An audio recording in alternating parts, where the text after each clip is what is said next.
totoo nga ba na yung tiya Concha mo, mabait lang sa'yo kapag nadyan si Mang Pedro? Ngunit pag, ha? Ano ka mapilang? Huwag ka maniwala sa mga kung ano-ano dyan.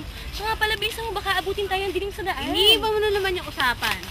Loko, pag umusto sa'yo ng masama yung tiya Concha mong yun, sa bunutan mo agad. Ano ba, hindi naman totoo yung mga naririnig mo, Tilang. Huwag mo na pagtakpan. Mismo ang kapitbahay mo nagsabi sa akin na kung anong kinaganda-ganda ng itsura niya madrasta mo, siya namang kinapangit-pangit ang pag-uugali niya. Bakit pati nga yung mga ginagawa.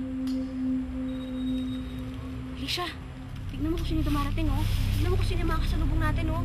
Ang tiya Concha at may kasama siya. Dali, magtago tayo sa bitawanan. Ay, pero bakit? Dalian mo, baka makita pa tayo. Eh, bakit ka tayo magtatago? Kasi, mamaya, baka isipan na naman niya, sinusubok mo na naman siya sa mga ginagawa niya. Baka akala mo, hindi sa kanya sinasabi ni Cesar, yung mga pinagbibintang niya sa'yo. Baka ba marinig?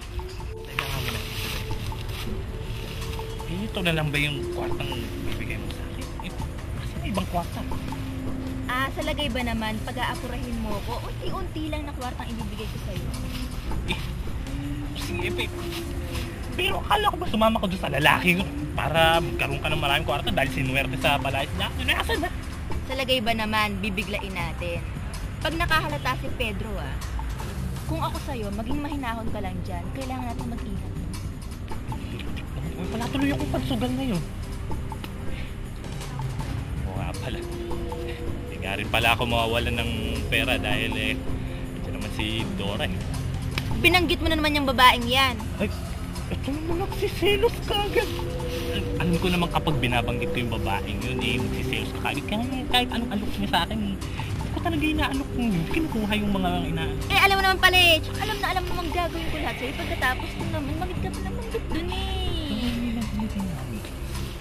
Sorry na, basta pagkatapos nila ako ng habuan naman, ha? Oo, ako nang bahala dun. Kasi nagmamadali. Basta okay lang tayo ulit makikita.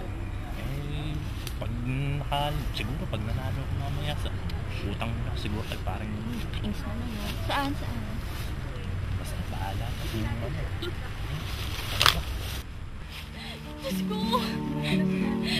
Diyos ko, bilang narinig mo ang lahat. Hindi ko akalain, tiya Concha.